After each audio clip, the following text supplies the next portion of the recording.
Le club de prospective territoriale s'est réuni à France Stratégie le 9 juin. À l'ordre du jour, l'emploi lié aux enjeux de développement durable. Combien d'emplois la transition écologique peut-elle créer et dans quel métier? Deux économistes à l'Institut d'aménagement et d'urbanisme nous ont répondu pour l'Île-de-France. En Île-de-France, c'est 246 000 emplois, soit 4,5% des emplois de la région. C'est l'équivalent du secteur de l'hôtellerie-restauration et 4 fois plus que le secteur automobile.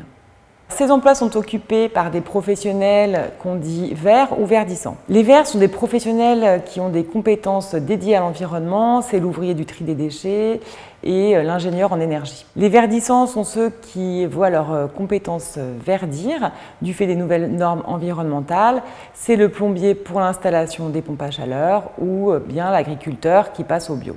C'est essentiellement dans les travaux publics et le bâtiment que se trouvent les plus importants gisements d'emplois en Île-de-France à 5 et 10 ans. À plus long terme, les potentiels se trouvent dans le développement des filières industrielles de l'économie verte, dans les énergies renouvelables, la biomasse, le biogaz, le photovoltaïque, dans le recyclage des déchets et aussi la réparation, dans les nouvelles formes de mobilité et dans les smart grids. La coordination des acteurs sur ces enjeux est un facteur qui déterminera l'ampleur de la création d'emplois dans la transition écologique. La problématique de l'alimentation se place également au cœur de l'économie et de l'écologie. Comment adapter les emplois aux nouvelles normes et aux nouveaux usages? Pour Jessica Bokit de l'agence d'urbanisme de la région nantaise, les défis sont nombreux. Le tout premier, c'est celui de la sécurité alimentaire, mais plus seulement au sens de la quantité de nourriture qui va pouvoir alimenter la population, mais aussi sur la qualité de ces produits-là. Parmi les autres défis, effectivement, il y a la question de préserver l'environnement et des ressources naturelles que nous puisons pour nous nourrir. Il y a la question des nouvelles attentes de consommation, puisqu'on a de nouveaux modes, de nouvelles attentes, de nouvelles pratiques. Et puis, des défis d'aménagement, des défis de foncier, des défis d'emploi,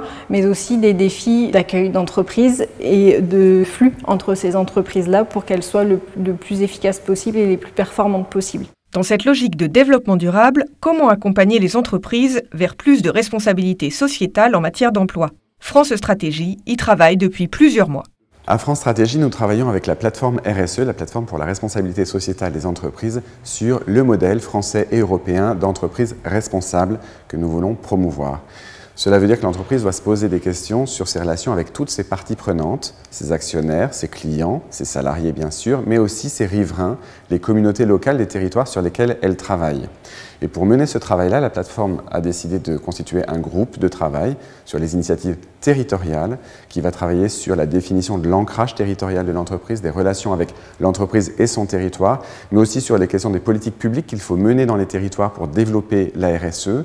Et ce travail-là, nous voulons le faire avec chacun des acteurs des territoires, dont ceux que nous retrouvons au club de prospective territoriale de France Stratégie. Ce groupe de travail sera lancé à la fin du mois de juin et va débattre et auditionner les différents acteurs pendant 6 mois. Objectif, faire des recommandations à l'égard des entreprises et des pouvoirs publics.